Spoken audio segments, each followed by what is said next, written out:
I want you to think back to the last time you stood in a grocery aisle, holding a bag of pistachios, turning it over, looking at the price, and putting it back on the shelf because something about it did not sit right with you. Maybe the shells looked too pale. Maybe they were dyed that strange reddish color you remember from your grandmother's candy dish. Maybe you paid good money for a bag that tasted like cardboard, or worse, tasted like nothing at all, and you thought to yourself, surely a nut this famous, this old, this beloved the world over, should not be this hard to get right. And here is the plain truth of it. You are not alone, and you are not wrong to feel that way, because most folks today could not tell you, with any real confidence, what a pistachio actually is. Not where it grows, not what part of the plant it comes from, not why some are green as spring grass and others are dull and brown, not why some cost $3 a pound more than others, sitting right next to them on the same shelf. You have been eating this thing your whole life, maybe, and you never once had anybody sit you down and tell you plainly what it is you are holding in your hand. You are about to give up on ever understanding the best little thing God ever put in a shell, for want of something nobody bothered to teach you. My name is Elias. My people came over from the Palatinate country in 1838, on a ship that took near 2 months, carrying little more than seed, a Bible, and the knowledge in their hands and heads. They settled here in Lancaster County, Pennsylvania, and we have farmed this same ground, in one fashion or another, ever since. Now I will tell you plainly, we did not grow pistachios here. This ground is too wet, too cold in the winter, and pistachio trees want a dry heat that Pennsylvania has never known and never will. But my grandfather kept a trade with a cousin family out west, in the dry country, and every autumn a crate would come east on the train, and my grandfather would sit at the kitchen table and teach us children how to tell a good pistachio from a poor one, the same patient way he taught us to tell good seed corn from bad. Esther, my wife, still keeps that same crate, an old wooden thing with faded stenciling on the side, and she uses it to store her canning jars now. But I remember sitting at that table as a boy, my grandfather's rough hands sorting nuts, telling me things that, so far as I have found in 50-some years since, nobody in the modern grocery business cares to tell you anymore. So let me give you the reframe, the one true thing that flips how you think about this whole matter, because almost everyone alive today has this backward. Folks call the pistachio a nut, and they are not wrong to call it that in the kitchen sense, the way we call a peanut a nut, or a walnut a nut. But in the plain botanical sense, the pistachio is not truly a nut at all. It is a seed, sitting inside a stone fruit, the same family of fruit as a peach, or a plum, or a cherry, or an almond, what the old folks and the scientific men both would call a drupe. The pistachio tree grows a small fruit, no bigger than an olive, with a soft outer hull, and inside that hull is a hard shell, and inside that shell is the seed you eat. That is the whole secret sitting right there, and once you know it, you understand everything else about the pistachio different than you did 5 minutes ago. You understand why it needs such a dry, hot climate, because that is what stone fruit trees like the almond and the peach need. You understand why the shell splits open on its own when the fruit is ripe, because that splitting is the fruit's own natural signal, same as a peach softening, telling you and the birds and everybody else that it is ready. You understand why the color of the meat inside can vary from pale to a deep, almost emerald green, because that color comes from the same family of natural pigment that colors the leaves on the tree itself, and the greener nuts, as a rule, are simply younger, fresher harvested nuts where that pigment has not faded yet. Almost everybody thinks of the pistachio as some exotic little nut sitting off on its own, mysterious, and separate from anything else in the produce bin. The truth, once you see it, is that the pistachio is kin to the peach tree in your own backyard, just grown up in a country dry enough and hot enough to let it ripen its seed instead of its flesh. That single fact changes how you shop for them, how you store them, and how you judge whether the bag in your hand is worth your hard-earned money. Quick word before I go further. The old methods my family uses, there is more of it than fits in any one video. I gathered the whole of it into a book at Elias Yoder.com. The book is the long version. If you want it, it is there. I will not mention it again. Now let me walk you through the method, the plain steps my grandfather taught me for judging a pistachio and getting the good out of it, same as he taught me at that kitchen table with the crate between us. The first step is understanding the split. A pistachio you want to buy is one where the shell has split open on its own, a natural crack running down the seam, wide enough you can see the pale green meat inside without prying. This is not damage, and it is not a flaw. This is the fruit, telling you plainly that it ripened properly on the tree, in its own time, under its own sun, same as a peach that has softened just right before you pick it. The reason this matters is that a pistachio picked too early, before that shell splits on its own, never develops its full flavor, because the seed inside has not finished drawing its oils and its sugars up from the tree. Folks who do not know this will sometimes see a bag of unsplit, tight-shelled pistachios and think, well, these look neater, more uniform. Surely these are the good ones. It is the opposite. A shell that never split is very often a nut harvested green and forced, and it will taste flat and waxy, no matter how pretty it sits in the bag. The second step is the color test, and here is where you use the family knowledge straight off that kitchen table. Take a small handful of shelled or split pistachios into good daylight, not the yellow light of a store aisle, and look at the meat. You want a deep, even green, sometimes shading toward a soft yellow at the tip. A pistachio that is pale, nearly white all through, or one that looks dusty brown, is an older nut, one that has sat too long since harvest, letting that green pigment fade the same way a leaf fades come autumn. Now here my grandfather would warn me plainly, do not mistake dye for freshness. There was a time, and there still is in some corners of the business, where poorer quality or damaged nuts get dyed a bright reddish color to hide blemishes on the shell, a practice that came about because those blemished shells fetched a lower price honestly sold, and somebody figured out dye fetched a higher price dishonestly sold. If you ever see a pistachio shell colored an unnatural, almost pinkish red, you are looking at a nut somebody wanted you not to look at too closely. The color belongs on the meat inside, green and natural, never painted onto the shell outside. The third step is the smell test, and this one my mother taught me, standing over the stove roasting a fresh batch. A good pistachio, cracked open fresh, smells faintly sweet, almost like a mild grass or a soft nutty butter, nothing sharp, nothing bitter, nothing that catches in the back of your throat. If you crack a pistachio and it smells sour, or bitter, or faintly like old paint, that oil inside has turned, gone rancid from age or poor storage, and no amount of salt or roasting is going to bring that nut back to good eating. The reason this happens is that a pistachio, being a seed rich in its own natural oil, begins breaking down the moment it is exposed to warm air and light, same as any oil left open on a shelf too long. The shell offers it some protection, which is one more reason to buy them in shell rather than already shelled whenever you are able, because that shell is doing honest work protecting the oil inside from the very air that would spoil it. The fourth step, and this is where impatience gets the better of most folks, is storage.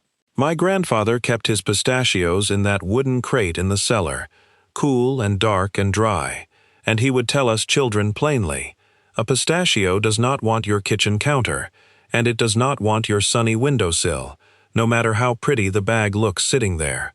Warmth and light are the two enemies of that oil inside the seed. If you must keep them handy in the kitchen, keep them in a sealed jar, away from the stove, away from any window the afternoon sun crosses.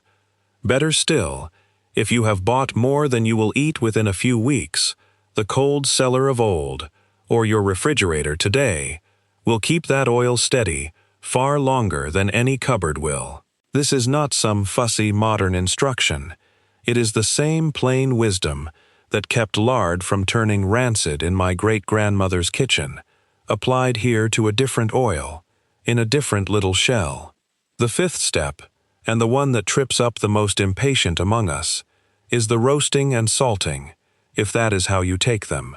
Do not roast a pistachio hot and fast, thinking you will save time.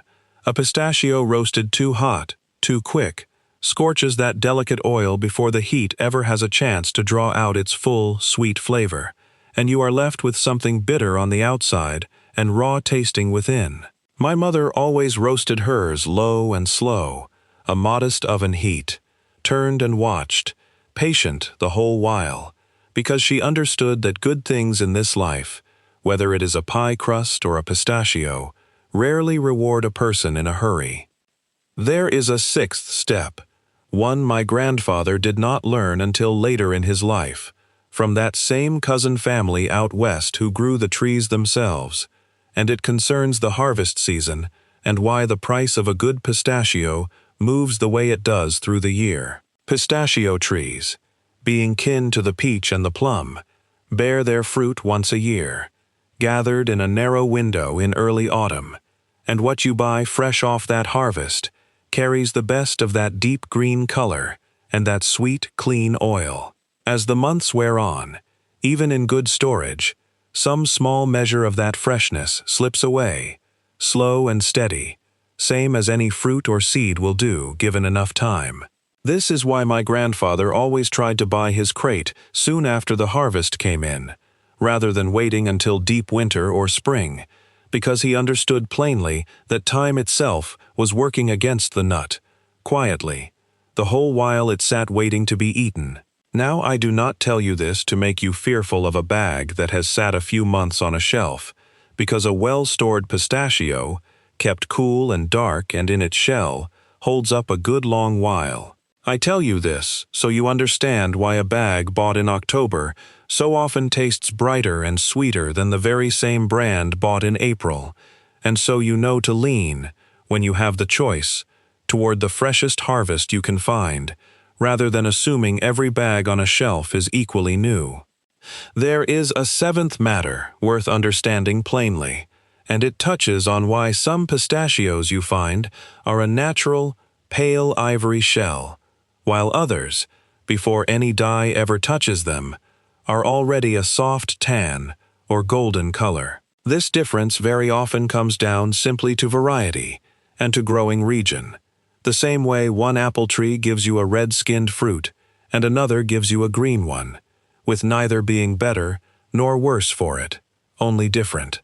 My grandfather taught me not to judge a pistachio shell's natural color harshly, so long as it was not painted an unnatural red or otherwise dyed, because a plain tan shell can sit right alongside a plain ivory one, and both hold a fine, sweet seed within. The color to trust, always, is the color of the meat once split open, not the shell that houses it, unless that shell has clearly been colored by a hand, rather than by nature itself. Now let me speak plainly about the warnings, the common ways I have seen folks go wrong. The first mistake is judging a pistachio only by its size. Bigger is not always better. Some of the sweetest, most flavorful pistachios I have ever eaten were smaller nuts from a variety not bred purely for size, and some of the largest, most impressive-looking nuts in a fancy tin were bland as chalk. The second mistake is buying pre-shelled pistachios in bulk and letting them sit for weeks in a cupboard, forgetting that shell was doing real protective work you have now taken away. Once shelled, that oil is exposed, and the clock starts ticking faster than most folks realize. The third mistake, and perhaps the most common, is overpaying for dyed or heavily salted pistachios, thinking the coloring or the heavy salt crust is a mark of quality, when very often it is dressing up a lesser nut rather than celebrating a good one. Now I want to speak on who benefits from folks not knowing any of this, and I want to be careful here, because I am not telling you that some man sat in a back room and schemed this on purpose. No one had to. It is worse than a conspiracy, because it is a system nobody had to coordinate. Once buyers stopped knowing how to judge a pistachio for themselves, once the split shell and the honest green color and the plain in-shell freshness stopped mattering to the everyday shopper, it simply paid better, plainly and mathematically better, to sell nuts dyed uniform, heavily salted to mask staleness, packaged bright and shiny, priced high on the strength of a fancy tin rather than the strength of the nut inside it. Nobody had to sit down and plan to keep you ignorant of the difference between a fresh, naturally split, deep green pistachio and a stale, painted, over-salted one. It was simply cheaper and more profitable to sell you the second kind once you stopped knowing enough to ask for the first. That is not a wicked plot. It is just what happens, quietly, over the years, when knowledge that used to sit at every family's kitchen table stops getting passed down at all. Let me draw the whole thing back together for you plainly, so it sticks with you. A pistachio is not truly a nut in the botanical sense, but a seed inside a stone fruit, kin to the peach and the plum, grown in dry, hot country, where that fruit's shell splits naturally when ripe. You want to buy nuts that have split on their own, with deep green meat inside, no unnatural dye upon the shell, no sour or bitter smell when cracked open fresh. You want to store them cool, dark and dry, away from the stove and the sunny window, in shell, whenever you can manage it, because that shell is protecting good oil from turning, and if you roast them yourself, you do it low, and you do it slow, and you do it patiently, the same as anything worth doing right. Now I would love to hear from you, and I mean that plainly. I read every single comment that comes through. Tell me, where do you live, and have you ever grown, or bought pistachios close to home, or do yours always come from far off?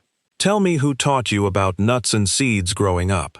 Was it a grandmother, a grandfather, somebody at a roadside stand? Tell me the worst bag of pistachios you ever bought, the one that tasted like cardboard or like nothing at all, and whether you knew back then why it had gone wrong.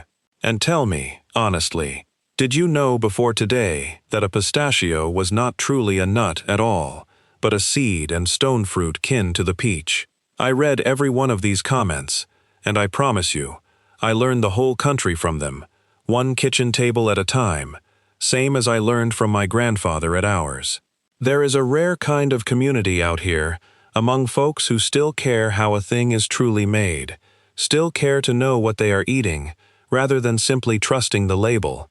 And I am grateful every day to find more of you in these comments, keeping the old ways of noticing and understanding alive in a world that would rather you just buy and not ask questions. Next time, I want to sit with you over a different question, one just as backward as this one in the popular mind.